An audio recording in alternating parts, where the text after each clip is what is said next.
Hello everyone.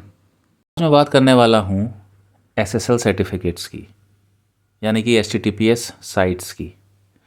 क्यों HTTPS की जो साइट्स हैं वो इतनी इम्पोर्टेंट हैं, क्यों उस पर एसएसएल लगना इतना ज़रूरी है।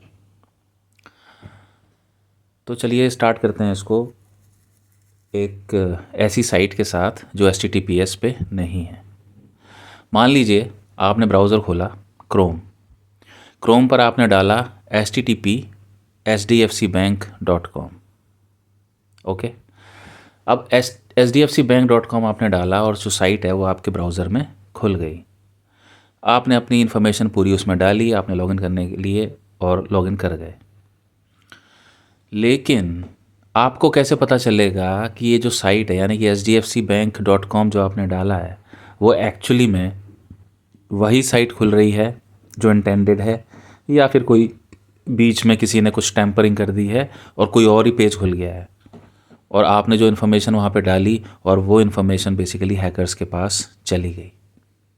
यानी कि अगर मैं इसको दूसरे वर्ड्स में कहूँ तो ब्राउज़र को कैसे पता चलेगा कि HDFCbank.com जो खुला है वो एक्चुअली में HDFCbank.com नाम के डोमेन की ही साइट है, राइट। इसी तरह से अगर मैंने खोला है yahoo.com तो कैसे पता चलेगा कि yahoo.com जो डोमेन है उसी की साइट है जो खुल रही है। तो इसी प्रॉब्लम को रिजॉल्व करने के लिए होता है हमारे पास एसएसएल यानी कि HTTPS। अब देखिए इसकी शुरुआत कैसे होती है, एसएसएल का सर्टिफिकेट मिलता कैसे है। एसएसएल का सर्टिफिकेट जो देते हैं वो बहुत बड़ी बड़ी कंपनीज़ हैं जिनको कहा जाता है सर्टिफिकेट अथॉरिटी। जैसे कि आपका डिजी सर्ट हो गया, जैसे कि आपका लेट सर्टिफाई हो गया, और भी हैं बहुत बहुत सारी। तो ये करती क्या है, आपको जब अपनी साइट का या किसी को भी अपनी साइट का सर्टिफिकेशन लेना है तो आप अपनी साइट की सारी इन्फॉर्मेशन उस कंपनी को, मान लो आपको लेना है डिजी सर्ट से एसएसएल का सर्टिफिकेट, तो वो सर्टिफिकेट लेने के लिए उससे आपको अपनी साइट की सारी इन्फॉर्मेशन उसको देनी होगी, सारे प्रूफ्स उसको देने होंगे। अब वो प्रूफ्स क्या होते हैं, वो इन्फॉर्मेशन क्या होती हैं, बेसिक तो यही है कि डोमेन हो गया, नाम हो गया, और भी कुछ चीज़ें होती हैं वो आपको देनी होती है। मैं उसमें नहीं जाऊँगा कि इसका इम्प्लीमेंटेशन प्रोसेस क्या है, मैं बस यहाँ कंसेप्ट पर फोकस रखूँगा। तो आप अपनी सारी इन्फॉर्मेशन डिजी सर्ट को देते हैं। ओके, डिजी सर्ट को जब ये इन्फॉर्मेशन मिलती है तो वो वेरीफाई करती है कि आपने जो इन्फॉर्मेशन दी है उस साइट के लिए वो एक्चुअली में मैच कर रही है या नहीं मैच कर रही है। तो जैसे ही वो वेरीफाई कर लेते हैं कि हाँ मैच कर रही है, तो वो एक साइन कर देते हैं उसको, एक तरह से एक साइंड सर्टिफिकेट देते हैं। ठीक है, वो जो सर्टिफिकेट फाइल है वो आपको दे देते हैं, वो साइंड होती है, वो एक एल्गोरिथम से उसको साइन कर देते हैं। ओके, अब वो आपको दे देते हैं। आपको देने के बाद, अच्छा यहाँ पर एक चीज़ समझनी होगी, थोड़ा सा मैं हट के एक चीज़ और बता रहा हूँ यहाँ पे। जितने भी आपके बड़े बड़े ब्राउज़र्स हैं, आपका क्रोम हो गया, फायरफॉक्स हो गया, एज हो गया, मोजिला हो गया, जितने भी हैं, तो ये लोग क्या हैं, जितने भी ट्रस्टेड सर्टिफिकेट प्रोवाइडर्स की जो लिस्ट होती है वो अपने डेटाबेस में, अपने अपने जो स्टोरेज है उसमें रखते हैं। यानी कि मोजिला यानी कि फायरफॉक्स के पास भी अपने ट्रस्टेड सिक्योरिटी प्रोवाइडर्स की, सर्टिफिकेट प्रोवाइडर्स की लिस्ट होगी, क्रोम के पास भी होगी, एज के पास भी होगी। यानी कि उनकी लिस्ट में डिजी सर्ट नाम का जो प्रोवाइडर है वो लिस्ट में उनके पड़ा हुआ होगा। तो अब जब उस साइट के लिए सर्टिफिकेट मिला आपको, ठीक है, वो सर्टिफिकेट आपने उस साइट पे अप्लाई कर दिया जहाँ भी वो होस्टेड है।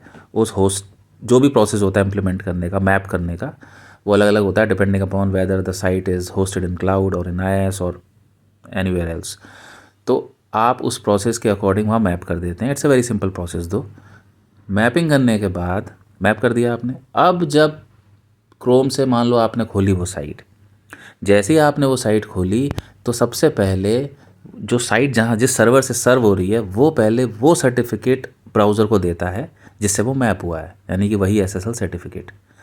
जैसे ही वो एसएसएल सर्टिफिकेट ब्राउज़र को देता है, ब्राउज़र अपनी लिस्ट में जितने भी प्रोवाइडर्स, जो सर्टिफिकेट प्रोवाइडर्स की लिस्ट पड़ी है उसमें चेक करता है कि यार ये सर्टिफिकेट जहाँ से आया है क्या वो सिक्योरिटी सर्टिफिकेट प्रोवाइडर उनकी लिस्ट में पड़ा हुआ है कि नहीं पड़ा हुआ है।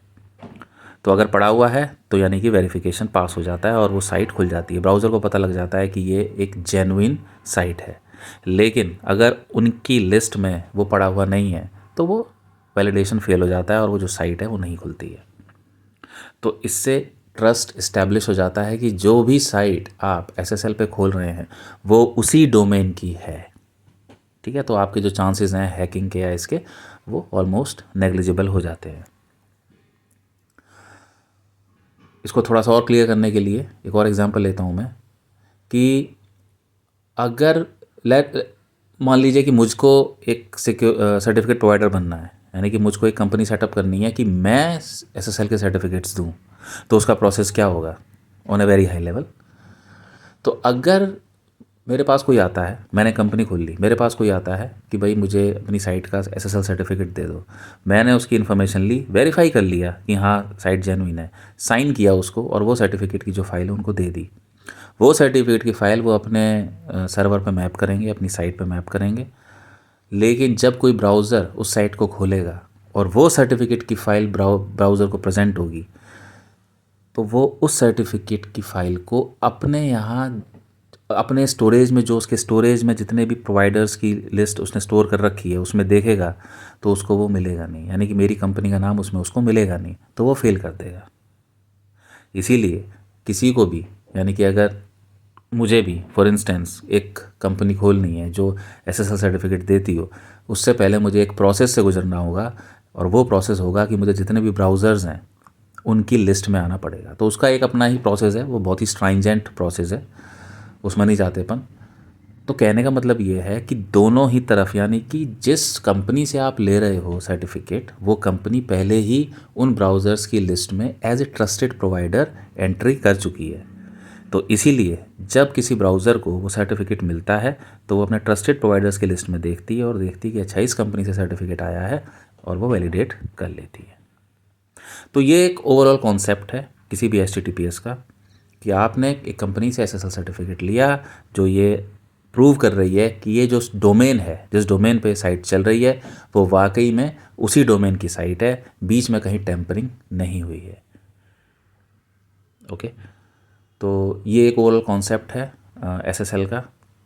ज़्यादातर लोगों को पता होगा, लेकिन हो सकता है किसी किसी को थोड़ा सा डाउट हो, तो मैंने इसको एक बहुत ही हायर लेवल पे बताया है कि एक्चुअली एसएसएल सर्टिफिकेट्स की ज़रूरत क्यों होती है और कैसे ब्राउज़र इसको वेरीफाई करता है कि जो सर्टिफिकेट आया है वो सही है कि नहीं है।